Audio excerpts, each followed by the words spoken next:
തദ്ദേശ തെരഞ്ഞെടുപ്പിന്റെ രണ്ടാം ഘട്ടത്തിൽ വടക്കൻ ജില്ലകൾ വിധിയെഴുതുകയാണ്. കാസർഗോഡ് മുതൽ തൃശൂർ വരെ 7 ജില്ലകളിൽ തദ്ദേശ തെരഞ്ഞെടുപ്പിൽ മികച്ച പോളിംഗ് ആണ് രേഖപ്പെടുത്തുന്നത്. വോട്ട് രേഖപ്പെടുത്തിയവർ 50% പിന്നിട്ടു.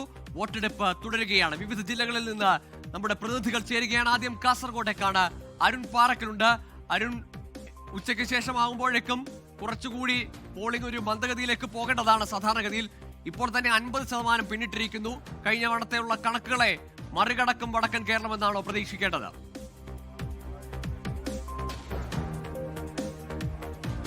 ഗൂഗിൾ, കാസർഗോഡ് ജില്ലയിൽ പോളിംഗ് പുരോഗമിക്കുകയാണ്. ഇപ്പോൾ നിലവിൽ 51%-ലധികം പോളിംഗ് പുരോഗമിച്ചിട്ടുണ്ട്. പക്ഷേ ഞാനിപ്പോൾ നിൽക്കുന്ന ഉദുമ പഞ്ചായത്തിലെ അരമങ്ങാനം വാർഡിലാണ്. വാർഡ് 5 അരമങ്ങാനത്ത് ഇന്ന് രാവിലെ മുതൽ തന്നെ പോളിംഗ് തടസ്സപ്പെട്ടിട്ടുണ്ട്. സ്ത്രീകളും വയോധികരും ഉൾപ്പെടെയുള്ള ആളുകൾ ഇവിടെ മണിക്കൂറുകളായി ക്യൂ നിൽക്കുകയാണ്. 2 തവണയാണ് ഈ വോട്ടിംഗ് യന്ത്രം തടസ്സപ്പെടുന്ന ഒരു സാഹചര്യമുണ്ടായത്. കൈക്കുഞ്ഞുങ്ങളുമായി വന്ന അമ്മമാരുൾപ്പെടെ ഇവിടെ നമുക്ക് ആ ദൃശ്യങ്ങളിൽ കാണാവുന്ന പോലെ തന്നെ കൈക്കുഞ്ഞുങ്ങളുമായി വന്ന അമ്മമാരുൾപ്പെടെ ഇവിടെ രാവിലെ മുതൽ കാത്തിരിക്കുകയാണ്. അവർക്ക് ജനാധിപത്യത്തിൻ്റെ അവകാശം വിനിയോഗിക്കാൻ ഇതുവരെയും കഴിഞ്ഞിട്ടില്ല. 2 തവണ വോട്ടിംഗ് തടസ്സപ്പെടുന്ന ഒരു സാഹചര്യമുണ്ടായി.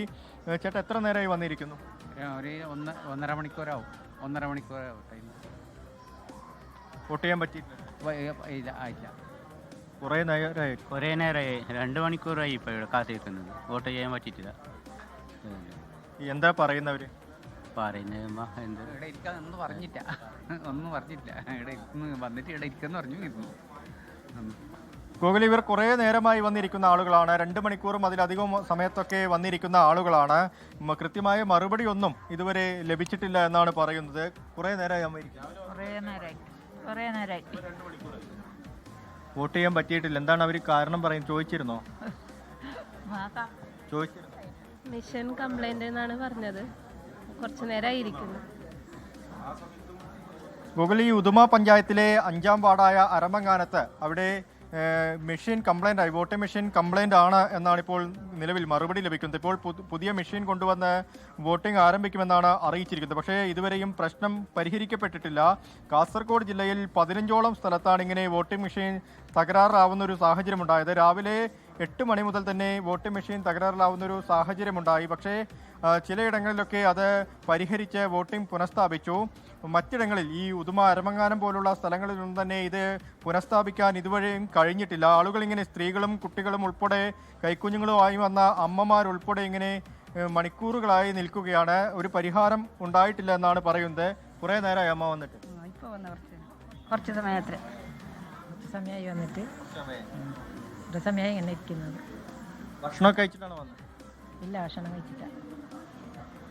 ഗൂഗിൾ, സമയം 2 മണി കഴിഞ്ഞിട്ടുണ്ട്. ഇതുവരെയും ഈ നിൽക്കുന്ന ആളുകളൊന്നും ഭക്ഷണം കഴിച്ചിട്ടില്ല എന്നുൾപ്പെടെ പറയുന്നുണ്ട്. വോട്ടിംഗ് യന്ത്രം എത്രയും പെട്ടെന്ന് പുതുതായി എത്തിച്ച് ഈ വോട്ടിംഗ് പുനഃസ്ഥാപിക്കണമെന്നാണ് ഇവർ പറയുന്നത്.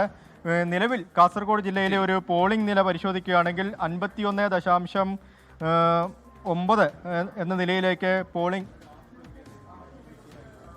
ഞാനൊരു ആർട്ട് രോഗിയാണ്.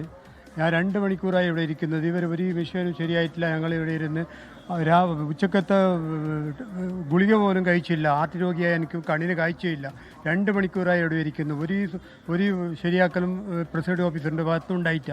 എത്രയും പെട്ടെന്ന് ശരിയാക്കി അങ്ങ് വോട്ടിടാനുള്ള അവസ്ഥ ഉണ്ടാക്കി തരണമെന്ന് വിനീതമായി അഭ്യർത്ഥിക്കുന്നു. ഏതായാലും ആ ഉദുമ മണ്ഡലത്തിലെ പോളിംഗ് ബൂത്തിലാണ് പലതവണ വോട്ടിംഗ് യന്ത്രം തടസ്സപ്പെട്ടു. ഇപ്പോഴും അതിന് തകരാറാണ്. അത് പരിഹരിച്ച് ഇനി പുതിയ വോട്ടിംഗ് യന്ത്രം കൊണ്ടുവരണം. പക്ഷേ ആ കാത്തിരിപ്പ് അത് നമ്മുടെ സംവിധാനങ്ങളുടെ പിഴവ് അല്ലെങ്കിൽ വീഴ്ച ഒക്കെയാണെങ്കിൽ പോലും ആ കാത്തിരിപ്പ് ജനാധിപത്യത്തിന്റെ കരുത്ത് തെളിയിക്കുന്നത് കൂടിയാണ്. മണിക്കൂറുകളായി അവർ കൊച്ചുകുട്ടികളടക്കം കയ്യിലെടുത്തുകൊണ്ട് കാത്തിരിക്കുകയാണ് ജനാധിപത്യ അവകാശം വിനിയോഗിക്കുവാനായി. ലോകത്തെവിടെയായാലും ഏത് സമയത്തും 24 വാർത്തകളും ഓഗ്മെന്റഡ് റിയാലിറ്റി പാക്കേജുകളും എക്സ്പ്ലെയിനറുകളും വിശദമായി കാണാൻ ഞങ്ങളുടെ യൂട്യൂബ് ചാനൽ നിങ്ങൾക്ക് സബ്സ്ക്രൈബ് ചെയ്യാം.